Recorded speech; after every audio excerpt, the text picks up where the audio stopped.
آپ دیکھ رہے ہیں گمٹی چرچ ٹی وی۔ خدا کے مقدس کلام میں سے آج کی تلاوت رومیو کے نام مقدس پالوس رسول کی معرفت لکھا گیا خط اور اس کا 12واں باب اور اس کی پہلی 2 آیات خدا کے کلام پاک میں سے ہم سنیں گے۔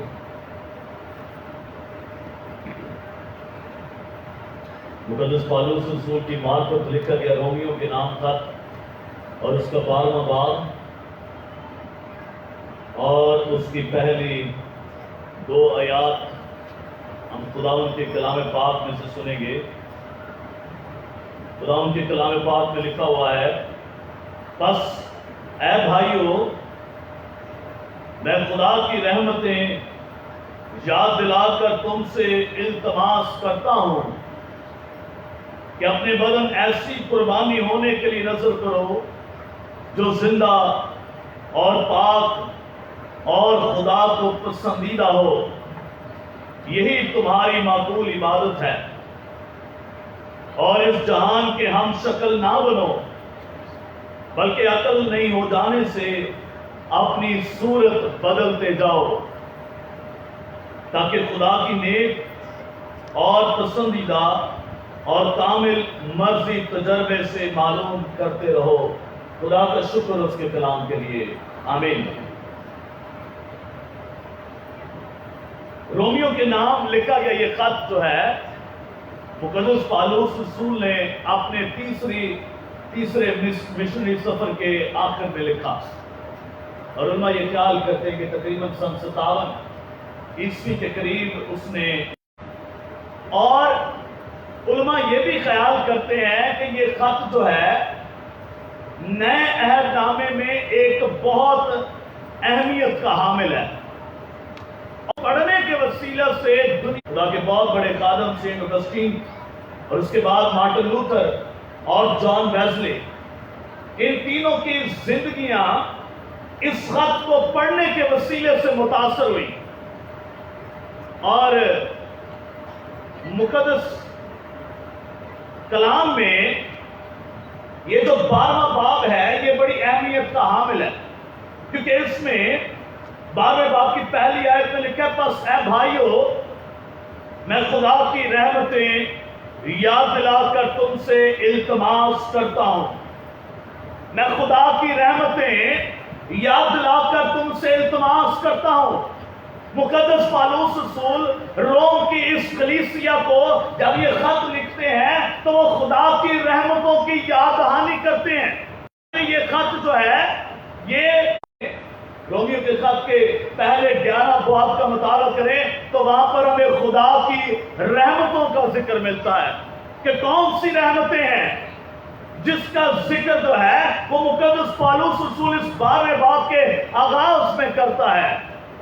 اس 12ویں باب کے آغاز میں جو رحمتیں ہیں جو پرانے عہد نامے میں خدا نے شریعت کو نازل کر کے اپنے فضل کو ظاہر کیا، اور پھر آخر میں اس نے اپنے بیٹے کو بھیجا تاکہ اس فضل کے دور کا آغاز کیا جا سکے۔ ان رحمتوں کا، ان فضل اور شریعت کا موازنہ وہ 11 ابواب میں پیش کرتا ہے، اور ان 11 ابواب میں وہ اس بات کو ظاہر کرتا ہے کہ کس طرح سے خدا کا کلام جو ہے، خدا کا رام جو ہے، خدا کا فضل جو ہے وہ دنیا پر ظاہر ہوتا ہے۔ تو اس بات کو بیان کرتا ہے کہ جب خدا نے دنیا پر رحمت کی تو خدا نے ایک قوم کو چنا جس کا نام بنی اسرائیل تھا۔ خدا نے بنی اسرائیل کو چنا، خدا نے بنی اسرائیل کو برکت دی، اور خدا نے اپنے بندے مقدس ابراہم سے کہا کہ قومیں تیری نسل سے ہوں گی، بادشاہ تیری اولاد میں سے برپا ہوں گے، اور تیرے سبب سے دنیا کی قومیں، اقوام عالم جو ہے وہ برکت پائیں گے، دنیا کی قومیں باعث برکت ہوں گی۔ یہ اس کے کامل منصوبہ ہے جو شریعت میں نظر آتا ہے، اور اس کے بعد جب فصل کا دور شروع ہوتا ہے تو خدا اپنے بیٹے یسوع کے وسیلے سے اپنے رحم اور اپنے فضل کو دنیا پر ظاہر کرتا ہے۔ کیونکہ خدا نے دنیا سے ایسی محبت رکھی کہ اس نے اپنا اکلوتا بیٹا بخش دیا تاکہ جو کوئی اس پر ایمان لائے ہلاک نہ ہو بلکہ ہمیشہ کی زندگی پائے. اور یہ خدا کی محبت اور خدا کی رحمت اور خدا کے فضل کا ایک اتم درجہ ہے جو خدا نے ظاہر کیا ہے کہ خدا نے دنیا سے محبت کی ہے. اور یاد رکھیں جو فضل ہے اور جو لفظ شکر گزاری ہے، یونانی زبان میں ان دونوں کے لیے مقدس پالوس رسول نے ایک ہی لفظ استعمال کیا. فضل اور شکر گزاری کے لیے اس نے ایک ہی لفظ استعمال کیا ہے، اور اس کا مطلب یہ ہے کہ خدا نے جب دنیا سے محبت رکھی ہے تو خدا نے خوشی سے دنیا کو قبول کیا ہے. اور یہی وہ رحمت ہے، یہی وہ فضل ہے کہ خدا نے ہمیں، جو ہم بے وجود تھے، ہم جو قوم نہ تھے، لیکن اب ہم قوم ہیں، اب ہم خدا کے خون خریدے ہیں، اب ہم خدا کے لوگ ہیں، مقدس جماعت ہیں، شاہی کائنوں کا فرقہ ہے. اب خدا نے ہم پر رحمت کی ہے، ہم پر فضل کیا ہے، اور اب خدا کی ہم اس رحمت کا حصہ بنے ہیں. اور اس لیے مقدس پالوس کہتا ہے کہ میں خدا کی رحمتیں یاد دلا کر تم سے التماس کرتا ہوں، تم سے منت کرتا ہوں کہ اپنے بدن ایسی قربانی ہونے کے لیے نذر کرو جو زندہ اور پاک اور خدا کو پسندیدہ ہو. یہی تمہاری معقول عبادت ہے. اپنے بدن ایسی قربانی ہونے کے لیے نذر کرو، کیونکہ جب پہلے 11 ابواب میں ہمیں شریعت کا بات ملتی ہے کہ کس طرح سے یہودی جو ہیں وہ اپنی عبادات میں قربانیاں پیش کرتے ہیں اور مسیحوں کو تنگ کرتے ہیں، مسیحوں کے لیے ٹھوکر کا باعث ہیں، تو پالوس رسول اس بات کی آگاہی کرتا ہے کیونکہ قربانیاں جو ہیں یہ خدا کی خوشنودی کو حاصل کرنے کے لیے، خدا کی توجہ کو حاصل کرنے کے لیے، خدا سے برکت حاصل کرنے کے لیے، خدا سے اپنی محبت کا اظہار کرنے کے لیے، خدا سے اپنے گناہوں کی معافی کے لیے، خدا کے حضور میں اپنی شکر گزاریاں پیش کرنے کے لیے، یہ سارے معاملات جو ہیں یہ قربانی کے ساتھ تعلق ہے ان کا. اس لیے یہودی قربانیاں پیش کرتے تھے. اگر شکر گزاری کی قربانی ہے، ہدیوں کی قربانی ہے، خطا کی قربانی ہے، جرم کی قربانی ہے، سلامتی کی قربانیاں ہیں. پرانے عہد میں ہمیں قربانیوں کا ذکر ملتا ہے، اور خدا ان قربانیوں کی خوشبو لیتا تھا اور خدا خوش ہوتا تھا. اور نئے عہد میں مقدس پالوس رسول کہتا ہے کہ اپنے بدن ایسی قربانی ہونے کے لیے نذر کرو جو زندہ ہو، جو پاک ہو اور جو خدا کو پسندیدہ ہو. 3 باتیں وہ بیان کرتا ہے. ایسی قربانی ہو جو زندہ ہو، جو پاک ہو اور خدا کو پسندیدہ ہو.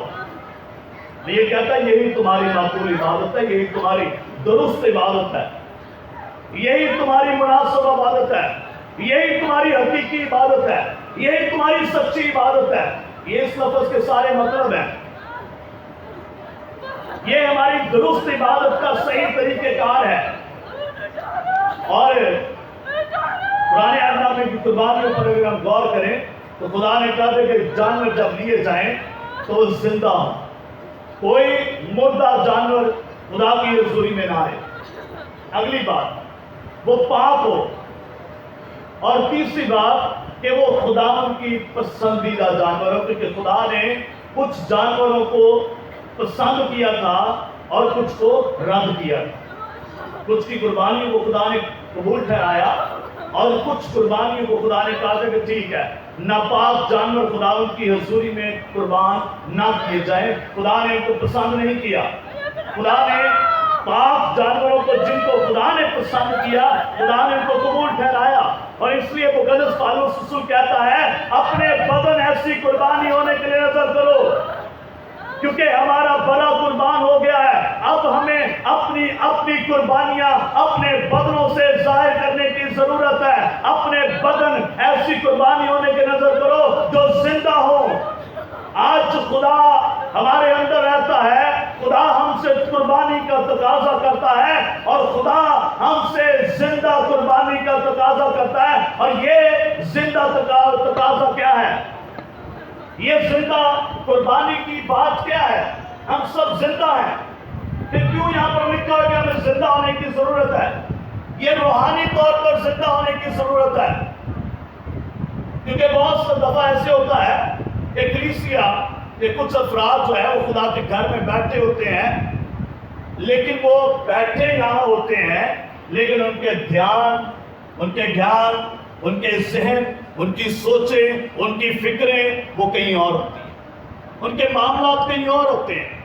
جب عبادت ہو رہی ہوتی ہے، جب حمد و ثنا ہو رہی ہوتی ہے، جب کلام ہو رہا ہوتا ہے، ان کے دھیان کہیں اور ہوتے ہیں. اس کا مطلب یہ ہے کہ وہ زندہ نہیں ہے.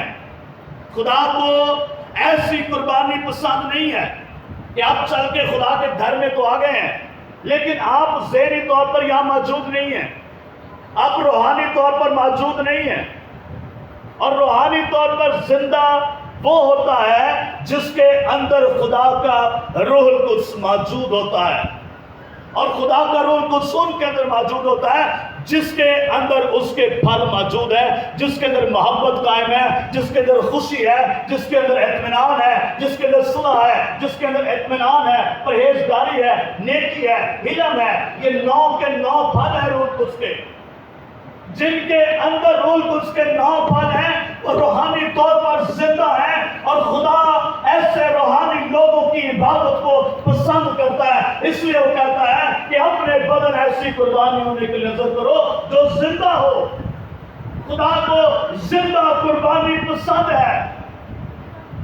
خدا کو مردہ قربانیاں پسند نہیں ہیں. خدا کو مردوں کی ضرورت نہیں ہے. اس لیے وہ کہتا ہے کہ میں ابراہیم اور اسحاق اور یعقوب کا خدا ہوں، میں زندوں کا خدا ہوں، میں مردوں کا خدا نہیں. خدا کے لوگ زندہ ہیں، وہ مر بھی جائیں تب بھی زندہ ہے، کیونکہ موت ان پر اختیار نہیں کرتی، بلکہ موت سے نکل کر وہ زندگی میں داخل ہوتے ہیں. اور اس لیے خدا ان کا کلام یہ بیان کرتا ہے کہ اپنے بدن ایسی قربانی ہونے کی نظر کرو جو زندہ ہو. اور اگر لکھا ہے جو پاک ہو. خدا پاک ہے اور خدا چاہتا ہے کہ اس کے لوگ پاک بنے.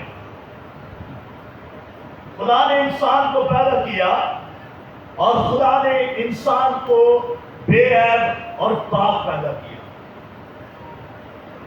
اور خدا اس پاکیزگی کو دنیا میں قائم رکھنا چاہتا ہے، اور اس لیے اس نے اپنے روح القدس کو کلیسیا کے لیے دے دیا تاکہ کلیسیا پاک ہو. خدا کا بیٹا یسوع اس دنیا میں آیا اور اس دنیا میں بھی وہ بے عیب آیا، بغیر گناہ کے آیا اور بغیر گناہ کی اس کی زندگی گزری. اور جب وہ قربان ہوا تب بھی اس کی کامل قربانی بے عیب برے کے طور پر تھی، پاکیزگی کی حالت میں تھی.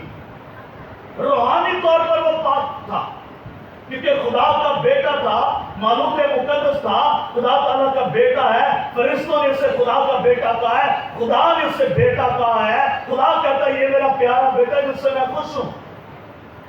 خدا اسے اپنا بیٹا کہہ رہے ہیں، فرشتے اسے خدا کا بیٹا کہہ رہے ہیں، کلام اسے کلام خدا، کلمہ خدا کہہ رہا ہے. اور جو کلمہ خدا ہے وہ بالکل پاک ہے، اور وہ چاہتا ہے کہ ہم اس جیسے پاک بنے، کیونکہ اس کا دنیا میں آنے کا مقصد یہ تھا کہ اس گناہ کی لعنت کو ہماری زندگیوں سے دور کر دے اور ہم ناپاکی سے نکل کر پاکیزگی میں زندگی گزارے. اور اس لیے رومیو کے خط میں لکھا ہے کہ راست باز ایمان سے زندہ رہے گا، راست باز ایمان سے زندہ رہے گا. اور اس کا مطلب یہ نہیں ہے کہ ہماری زندگیوں میں عیب نہیں ہے، ہماری زندگیوں میں گناہ نہیں ہے، ہماری زندگیاں گنہگار ہیں، لیکن ہم خدا کے بیٹے یسوع پر ایمان لانے کے وسیلے سے راست باز ہوتے ہیں، اور وہ ہماری راست بازی کو اپنے اوپر لے لیتا ہے اور اس کی راست بازی ہمارے اوپر آ جاتی ہے. جو ہماری زندگی میں گناہ ہے، جو ہماری کمزوریاں ہیں، جو ہماری لعنتیں ہیں، جو ہماری ناکامیاں ہیں وہ ساری کی ساری خدا کے بیٹے یسوع پر آ جاتی ہیں اور اس کی پاکیزگی سے ہم معمور ہو جاتے ہیں. اور اس لیے مارٹن لوتھر کی زندگی اس بات کی بنا پر تبدیل ہو گئی تھی کہ راست باز ایمان سے زندہ رہے گا، اپنے کاموں سے نہیں بلکہ ایمان سلانے کے وسیلہ سے. اور اس لیے اسی خط میں لکھا ہوا ہے 10ویں باب میں، ایمان لانا دل سے ہوتا ہے اور اقرار جو ہے وہ زبان سے کیا جاتا ہے. اور اسی خط میں لکھا ہوا ہے کہ کون ہمیں مسیح کی محبت سے جدا کرے گا. اس لیے جو ہے وہ پاکیزگی کا عمل جو ہے وہ ہمارے لیے بڑا ضروری ہے. خدا کو پاک قربانیاں پسند ہے. ہم اخلاقی طور پر پاک ہوں، ہم جسمانی طور پر پاک ہوں، ہم روحانی طور پر پاک ہوں. اور تیسری جو بات ہے وہ یہ ہے کہ خدا کو پسندیدہ ہو، ایسی قربانی جو زندہ ہو اور جو پاک ہو اور جو خدا کو پسندیدہ ہو. اور کلام کیا کہتا ہے؟ کلام کہتا ہے کہ بغیر ایمان کے اس کو پسند آنا ناممکن ہے. اگر ہم خدا کے گھر میں آئے ہیں اور بغیر ایمان کے آئے ہیں اور بغیر ایمان کے جب ہم عبادت کرنے کے لیے بیٹھے ہوئے ہیں تو خدا اس کی عبادت پر کان نہیں لگائے گا. کیوں نہیں لگائے گا؟ اس لیے نہیں لگائے گا کیونکہ بغیر ایمان کو اس کو پسند آنا ناممکن ہے. اور یہ پسندیدہ قربانی کا یہی مطلب ہے کہ ہم خداوند کے حضور میں جب آئیں تو ایمان کے ساتھ آئیں، کھلی آنکھوں کے ساتھ، کھلے ذہن کے ساتھ، روحانی طور پر بیدار آئیں، پاکیزگی کی حالت میں آئیں. اور خدا چاہتا ہے روحانی طور پر پاکیزگی اور اخلاقی طور پر ہم پاک رہیں، جو زندہ ہو اور جو پاک ہو اور خدا کو پسندیدہ ہو. یہی تمہاری معقول عبادت ہے. اور انگلش میں جو اس کے جو ورڈ آیا ہے وہ true and the proper worship آیا ہے. درست اور مستند عبادت، حقیقی عبادت، سچی عبادت. ہماری حقیقی اور سچی عبادت کے 3 بنیادی ستون یہ موجود ہیں کہ جب ہم خداوند کے گھر میں آتے ہیں یا ہم کہیں پر بھی خداوند کی عبادت کے لیے بیٹھتے ہیں، اپنے گھروں میں یا کسی کے گھر میں یا کہیں اور جگہ پر عبادت کے لیے جاتے ہیں، تو یہ 3 چیزیں ہماری زندگی میں بنیادی اہمیت رکھتی ہیں کہ ہم زندہ ہوں، ہم پاک ہوں اور ہم خدا کو پسندیدہ ہوں. اور یہی ہماری مقبول عبادت ہے. اور اس جہان کے ہم شکل نہ بنیں بلکہ عقل نہیں ہو جانے سے اپنی صورت بدلتے جاؤ تاکہ خدا کی نیک اور پسندیدہ اور کامل مرضی تجربے سے معلوم کرتے رہو. اس جہان کے ہم شکل نہ بنو. ہم اس جہان کے ہم شکل بنتے ہیں. ہم دنیا داری کے کاموں میں رہتے ہیں اور دنیا داری کے کاموں کو اپنی زندگی میں اپناتے ہیں. اور یہ جو کام ہوتے ہیں وہ ہماری روحانی ترقی کا نہیں بلکہ ہماری روحانی تنزلی کا سبب ہوتے ہیں. روحانی ترقی کے لیے روحانی جوش سے معمور رہنا، روحانی باتوں سے مسرور رہنا اور روحانی کاموں میں لگے رہنا یہ ہمارے لیے ضروری ہے. اور اس لیے خداوند کا کلام یہ بیان کرتا ہے اس جہان کے ہم شکل نہ بنو بلکہ عقل نہیں ہو جانے سے اپنی صورت بدلتے جاؤ تاکہ خدا کی نیک اور پسندیدہ اور کامل مرضی تجربے سے معلوم کرتے رہو. خدا چاہتا ہے کہ ہم اس کی نیک اور پسندیدہ اور کامل مرضی تجربے سے معلوم کرتے رہیں. اس کو نیچے اٹھا دیں. چلو لام کیا چھوڑ سے کتے لام کیا دبا جا سارے ڈسٹربنس بند کر وہ بند ہو رہتے رہے یسوع کے نام سے. اور خدا چاہتا ہے کہ اس کے لوگ نیک اور پسندیدہ اور کامل مرضی تجربے سے معلوم کرتے رہیں. ہم جو خداوند میں بڑھتے چلے جائیں گے ہمیں روحانی طور پر ایک نئی عقل، نئی شکل، نئے کام میں ملتے جائیں گے. اور پالوس یہی کہتا ہے ہم روحانی طور پر جو ہے تجربے سے معلوم کرتے چلے جائیں گے کہ خدا کن چیزوں میں راضی ہے، خدا کن باتوں سے خوش ہے. اور اس لیے وہ کہتا ہے کہ اس جہان کے ہم شکل نہ بنو بلکہ عقل نہیں ہو جانے سے اپنی صورت بدلتے جاؤ اور خدا کی نیک اور کامل اور پسندیدہ مرضی جو ہے وہ تجربے سے معلوم کرتے چلے جاؤ. یاد رکھیں ہم عبادت کرتے ہیں اور پورے ایمان کے ساتھ کرتے ہیں، پورے دھیان کے ساتھ کرتے ہیں، لیکن جو بائبل مقدس کے اصول ہیں ہمیں ان کے مطابق عبادت کرنے کی ضرورت ہے، اور یہ اصول ہماری زندگیوں میں خدا کے معیار تک پہنچنے میں ہماری مدد کرتے ہیں۔ پھر ہم کہتے ہیں ہم نے عبادت کی ہے، اور کلام میں صرف یہ نہیں لکھا کہ یہی عبادت ہے، بلکہ کلام میں لکھا یہی حقیقی عبادت ہے، یہی مقبول عبادت ہے، یہی درست عبادت ہے، یہی مستند عبادت ہے، یہی سچی عبادت ہے۔ کہ جب ہم ایسی عبادت کرتے ہیں جو خداوند کو پسند آئے، تو پھر اس کا جواب بھی خداوند کے پسند کے مطابق آتا ہے۔ خداوند اس کلام کے وسیلے سے میں برکت بخشے، آمین۔ آپ دیکھ رہے ہیں گمٹی چرچ ٹی وی۔